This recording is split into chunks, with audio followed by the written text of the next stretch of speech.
lessons from our young entrepreneurs in the country. I'm Alan Bird. Please join me in welcoming our panel members. We're very privileged to have Mr. Moses Liu, who's the Managing Director of NDB, Mr. Norit Luyo, who's our National Youth Commissioner, Charlene Gawi, she represents the Port Moresby Young Chamber of Commerce and Industry, Ms. Tenzin Ngodub, who is the Country Advisor for the United Nations Capital Development Fund. We have Mrs. Winifred Amini, who is the member of the ICT PNG cluster, and she is representing them today. And of course, the ever colorful Martin Namarong. Now, we all know that our future, the future of this great nation, is vested in our young people, our up-and-coming leaders. However, we have a high unemployment problem, particularly amongst the youth, and getting a job is difficult. Now, we're interested in this subject because we want to look at the young ones who are actually doing something to create jobs and opportunities for themselves. And you'll find today, and some of them are on the show, others will be coming on later in our talk out segment, and you'll find today that many of them have done pretty well, and they're good role models for us to kind of follow on from. Before we go on any further, I want to just pass an apology from the Governor of NCD, Honorable Paul Sparko. He was supposed to be on the show, but he called in sick with malaria, so we wish him all the best in getting better. I'll start with Charlene. Maybe you'd like to introduce yourself and what it is you do in the POM CCI. Okay. Good afternoon, everyone. As introduced, my name is Charlene Gawi. I represent the Young Port Moresby Chamber of Commerce. So POM CCI, the Young Chamber, is a subcommittee of the Port Moresby Chamber of Commerce. Just a bit of background for some of you who have not heard about the Port Moresby Chamber of Commerce. It's a member-based chamber for Port Moresby businesses and exists for the benefit of its members. So it basically is the middle person between the member companies and the government in the interest that these businesses have. So the Young Chamber is a subcommittee of that, the Port Moresby Chamber of Commerce, specifically to develop the next generation of business and civil leaders. And so I'm the president of the Young Chamber of Commerce and also an entrepreneur. I have a working committee of 8 people, and we've just revived the Young Chamber this year. So I'm excited to be on this panel today. Thank you. Thank you very much, Charlene. Winifred, you want to say a few things? Okay, good afternoon, everyone. My name is Winifred Kula Amini, and I'm here to represent the PNG ICT cluster. The PNG ICT cluster is an initiative, it's a new initiative, it's very organic. It only started in March this year through a European Union funded program, and that was to introduce cluster initiatives in the Pacific. So there were 4 island countries that were selected: Papua New Guinea, Tonga, Samoa, and Vanuatu. So in PNG, there was an assessment, and the ICT was selected as the industry to be piloted for cluster. And the reason for that was it was identified as a potential area to accelerate economic and social growth, positive growth. So I'm very happy to be here. We have a very big vision. Our vision is to be the Silicon Valley of the Pacific. And that would mean our objectives is to double the revenues of the current startups we have. We have a number of startups, around 21 startups in the country, and we hope to double that in the next 3 to 4 years. We hope to also double the number of IT graduates that come out of our institutions, and also encourage more startups. So basically, that's the organization that I represent. Thank you. Thank you, Winifred. Norit, now, you represent the National Youth Commission. Maybe you want to explain to particularly our young people what you do and how you can help them. Thank you, Alan. Thank you for the opportunity. My name is Norit Luyo. I am the acting youth commissioner of the National Youth Commission. Just recently, for the information for the audience and everyone else, we have converted the National Youth Commission into an authority. Now the government has approved the new authority. One of the reasons, there's so many reasons we have done that. I will be doing that during the presentation. And so technically right now, I'm the acting Director General of the National Youth Development Authority, no longer the Youth Commission. And Thank you for that. we deal with the young people in the country, especially those youth bouts out from the formal education system. We provide policy advice to the government, what approaches, what steps that we can take in terms of issues confronting our young people, unemployment, all the other social issues affecting our young people. A lot of the works that have been done, a lot of things that have been facing our young people have gone uncoordinated.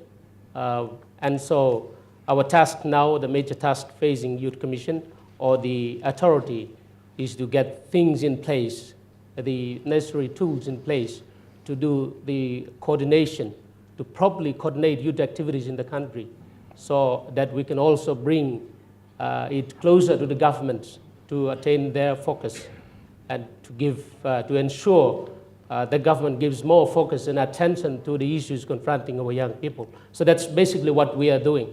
And maybe those programs that, that we are dealing with, I will elaborate more during the presentation. Thank you, Norit. We have a very important guest with us, and I must thank Moses for joining us. He was a last-minute, but a very great last-minute member of the panel, and we're really grateful that you're here. Moses, please tell us about yourself and what you do. Thank you, Alan. I'm great to be here, feeling so excited to be part of this panel this afternoon, to tell about basically what we do at NDB. National Development Bank is basically being charged by the government to provide affordable credit to the majority of our people, bulk of which live in the rural areas. And it is estimated that 85% of the population are unbanked. Obviously, they don't have a savings account or do not have access to banking services, and therefore we've been tasked with this huge task of providing credit to these people.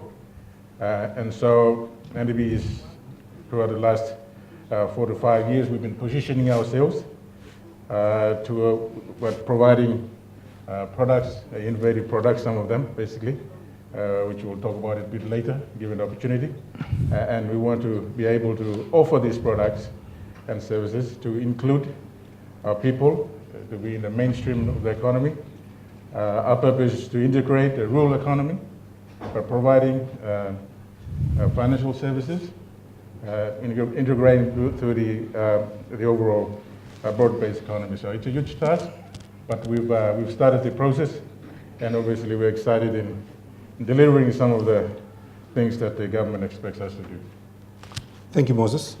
Tenzin. Okay, great. Good afternoon, everybody, and it's a pleasure to be here. My name is Tenzin Kesom Notop, and I am representing the United Nations Capital Development Fund at this panel discussion. UNCDF is a specialized agency of the United Nations that invests in financial inclusion in various countries, and that means that we work with the central bank to improve the regulatory environment, as well as invest in digital-based financial solutions that increases access of the rural or low-income people in Papua New Guinea. I'm also part of the Papua New Guinea UN country team that's looking at how the UN can increase its role in assisting or unleashing the power of entrepreneurship in the country.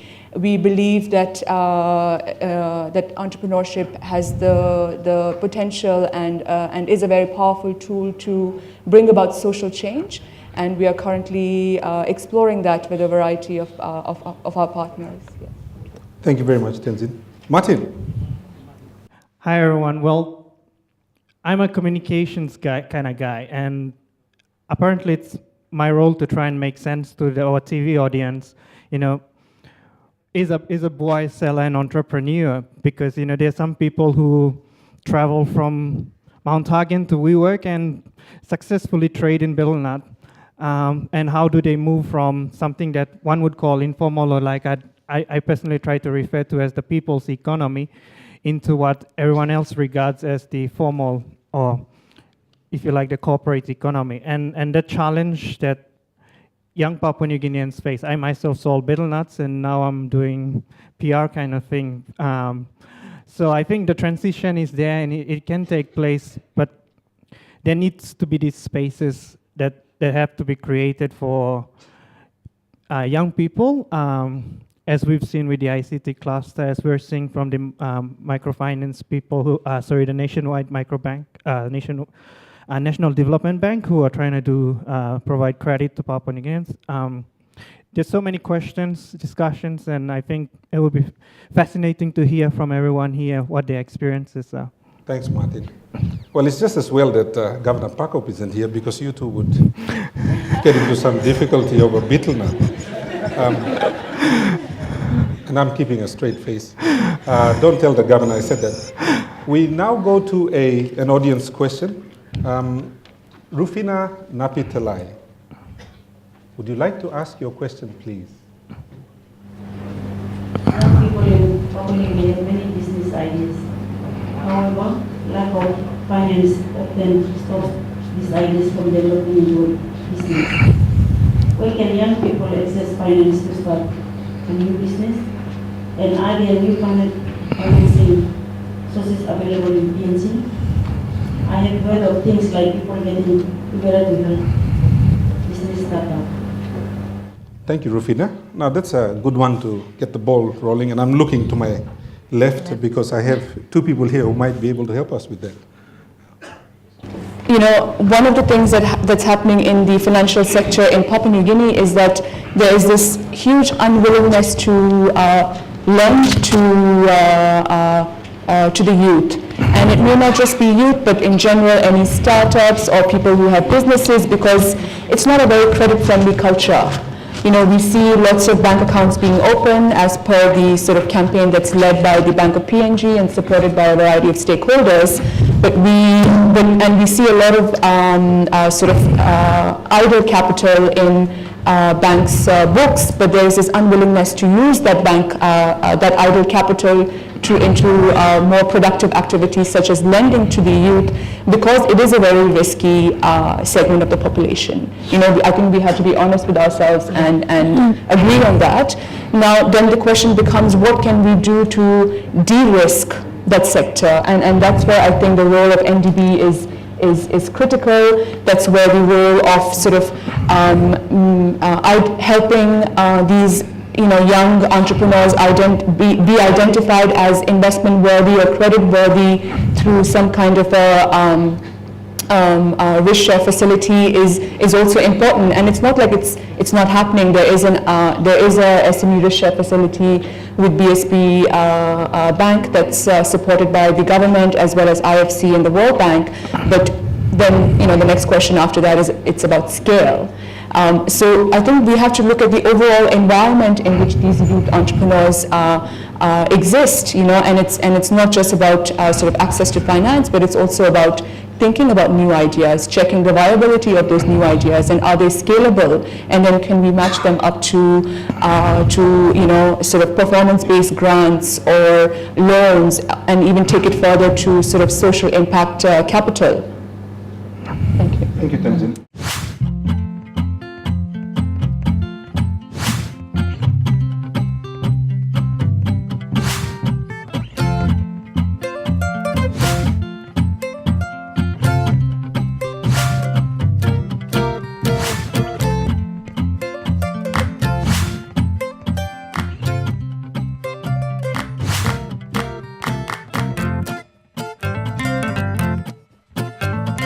Hello, my name is Amanda Denigi and I am the editor of Stella magazine. Stella is a women's magazine for the Pacific Islands, which we publish with my business called Pacific Pencil. So I launched Stella magazine in August 2012 here in Papua New Guinea, And since then we've expanded out into Fiji, Solomon Islands, Vanuatu, and Queensland, Australia as well. So Stella was born out of, I think, a gap in the market. I was working in publishing already, and I complained to all of my friends about not having anything to read in Papua New Guinea about ourselves.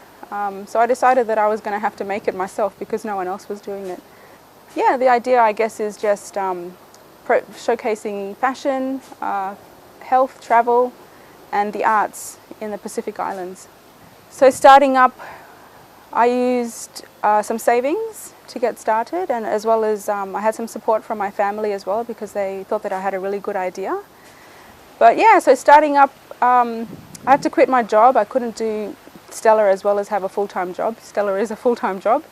So I quit and I registered my own business and just worked out of the house. So I work from home. I still work from home because of costs of rent in Port Moresby.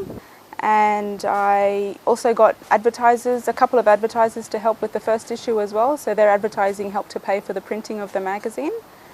And yeah, I guess we had to pull stories in, look for regular contributors and things. There were already lots of people writing. There's lots of blogs around the Pacific Islands, but so getting it organized was advertising and retailers. So once I actually had the copy, the first proof copy of the magazine, I had to find someone that was going to sell it for us as well. The highlights are definitely that, well, running my own business is definitely that I have some creative control. So this gives me an opportunity to create my own style. So it was very hard to describe what the magazine was going to look like by email or by phone. I needed people to see it to fully understand what we were trying to achieve. It's very visually, the impact of it visually is different to anything else that's been done here. And yeah, so getting advertisers, getting meetings with the shops to see if they were interested in selling the magazine, and then talking about prices and things like that, what was sort of achievable, what was something that they were willing to, we had to sort of give and take a little bit about how much they would make, the shops would make versus how much the magazine costs and all that kind of thing. Yeah, but there were a lot of challenges in terms of, costs of services here. Along the way, I was getting so much encouragement, so that kept me positive, and I felt like it was something exciting to be a part of. When things get tough, it can be really hard. It can be really easy to sort of feel like the whole world is against you. I think I'm definitely a positive person, so it can be tough and it can try to get you down and things like that. So I guess the main lesson is to try and stay positive, stay true to myself, and also Stella's not everyone's cup of tea. Some people don't think that it's uninterested in the stories that we share and things like that, and I can't make everybody happy. So that's another thing I've learned, that just to do what I'm doing and don't let the negative things bring me down. Yeah, government, they've got so much other stuff going on. We're just like a tiny little blip on all of the responsibilities and things that they need to be improving about Papua New Guinea. But definitely one of our main challenges, and I talk about it with other young business owners as well, is banking, the banking system here. We're still, this is 2014. There's internet banking, there's telegraphic transfers, but people in Papua New Guinea are still using checks, and it takes 7 days to clear if it's from a different bank. So I would love if the government would do something like, if you're an SME or small business, to have that, for them to be able to support us and put that trust in us and just say, look, this is a small business, clear the check after 24 hours, because really it's ridiculous how much it slows us down. But yeah, in terms of the business, I hope to have the magazine selling in more countries, and maybe even expanding the brand out a little bit into other products, because like other products that are relevant to the magazine or relevant to women. The runway show in August was a highlight. That was organised to celebrate our 2nd birthday, and it sort of kept growing and growing into something that I kind of, I kept it under control, of course, but it was much bigger than we anticipated. We had 10 fashion designers, 5 of them were from Papua New Guinea, and the other 5 were from other Pacific Islands. And then, yeah, it was really great. We got some great support from sponsors in Port Moresby as well. Graffiti artists came and graffitied our runway, which was really great. As we sell the runway pieces off, the money made from that will go towards the Business and Professional Women's Association, and they're starting up a new fund for fashion scholarships. So I know that they do a really great job, so I decided to pair up with them and encourage more people to get into fashion design. We're all wearing clothes made overseas. We should be wearing local culture.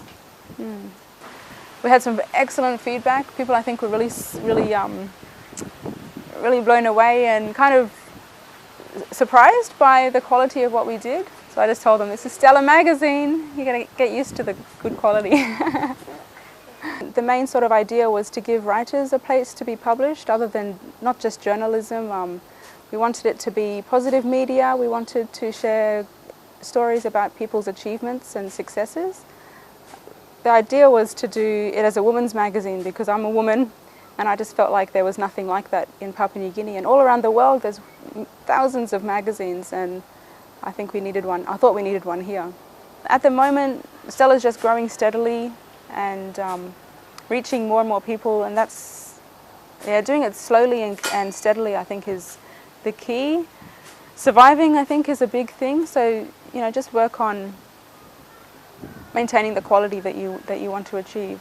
We're open to stories too, if you want to put your story in our magazine as well.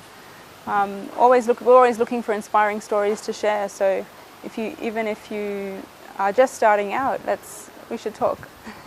If you want to find out more, we've got a website, stellamag.com, and we also have a Facebook page, Stella Mag PNG. You can look us up on Facebook.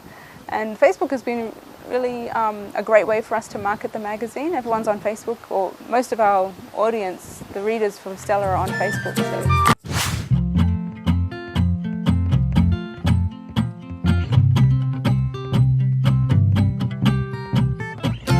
My company is pngbuyandrent.com, and I am the owner or co-owner with my husband, Wilfred. I think the main reason we went into business was I wanted something to do while being a stay-at-home mom. I actually worked a long time with the bank, with ANZ, for 13 years, and my final role within the business was part of business banking. So I saw a lot of young Papua New Guineans who had their own businesses, and I thought, if they can do it, why can't we? Okay, so the concept behind pngbuyandrent.com was basically a way to look for property to buy or to rent, to make it easier for people to look for properties online. We were looking for property in Australia, and we found that it was so much easier because they had websites that you could put in your requirements, and it would give you a list of different properties that were available. And we thought, not having PNG didn't have any such option. You had to actually go to every single real estate company and get a listing. So that was the idea behind having or creating the business itself. There was a lot of challenges in terms of cost. So we had to save up for the website itself. Because we were a new business, we didn't have rapport with any of the existing businesses in PNG, and because online advertising is a new concept to everyone, we were finding that people didn't see any benefit to this new type of advertising. So that was the other challenge that we had. Our customers, there's two parts, so it's the users of the website, and we get a lot of feedback through email, through Facebook, which is one of our main advertising mediums. Our customers that we have advertising with us right now are Century 21, Ciule Real Estate, Budget Real Estate, we have Professionals Real Estate, we also have Boy Real Estate, Sovereign Real Estate. So the main challenges I have now is the internet reliability. Because it is a website, sometimes the internet can be really slow. We use Daytech as our ISP. Sometimes the internet service isn't as reliable as we would like it to be. Having said that, we also use Digicel. Digicel is quite expensive. So these are the costs, the challenges that we are facing, the cost of using the internet in our business. Something for the government to think about. There's all these small businesses coming up. What better ways are there that they can assist small businesses, entrepreneurs, to go to IPA, to go to ICCC, to have access to legal aid, to lawyers who can help you with the running of your business, or if you face any issues, such as in my case, copyright issues, at a nominal fee or for free. Legal aid, to lawyers who can help you with the running of your business, or if you face any issues, such as in my case, copyright issues, at a nominal fee or for free. And this is part of growing PNG businesses, helping the PNG people to run a business and provide products and services locally. Okay, the thing that excites me about running my own business is I have the freedom to not only do my work, but also to look after my family as well. I have that freedom to attend to whatever their needs are, as well as run my own business from home. I guess the most important thing as part of PNG culture is the support you get from your family. So, but the support you get from your friends and family is very important. I guess the last piece of advice is talk to everyone. Get as much information or support from everyone within your circle. So your friends, your family.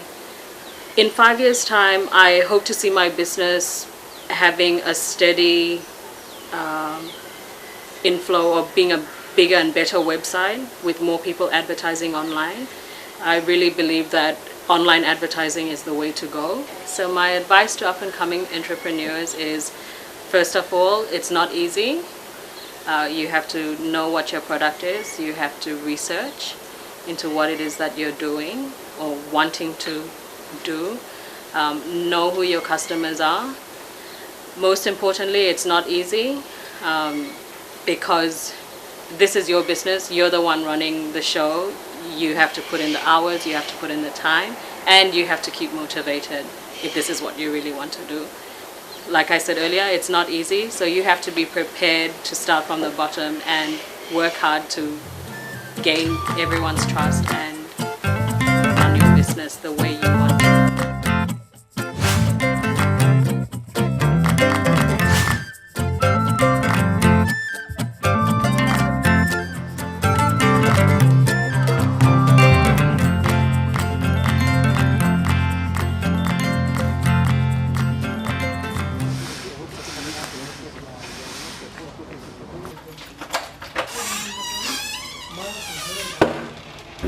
Hello. No, that's too formal. Hello, my name's Felix Kipaland, and I'm the founder for Eco Services. It's a social enterprise. We started back in 2003, and we've been going for roughly 4 years now. So this is our 4th year of operations. So Eco Services started when I left the mining industry where I was working. I worked in the mining industry for about 8.5 years. Then I left the industry. And then the industry came calling. They asked me to consult for them. So I did some consulting with Hidden Valley Gold Mine and a number of other projects. But then I just thought there's no point in really making money for oneself. So after that, I thought, it's better off doing something a bit worthwhile, purposeful. So 3 months into Eco Services, I just decided to give it a go and train graduates. So rather than just being something about making money, we totally done away with the idea of being a profit and turned into non-profit and started recruiting graduates. So straight away we recruited graduates, and then we started our first graduate development program, which is really a year of mentoring, coaching, and developing young graduates. Being from the extractive industry, what I realized is there was a lack of skills, knowledge, experience that was coming through out from universities, but more so attitude. I saw a need for the country. I saw a need where we as a business or a social enterprise could step into. I saw, giving my strength in the extractive industry, I could play a role in that need. And also the passion that I saw for helping young people, I could step into that space. We present a value proposition to business. So our value proposition is simple.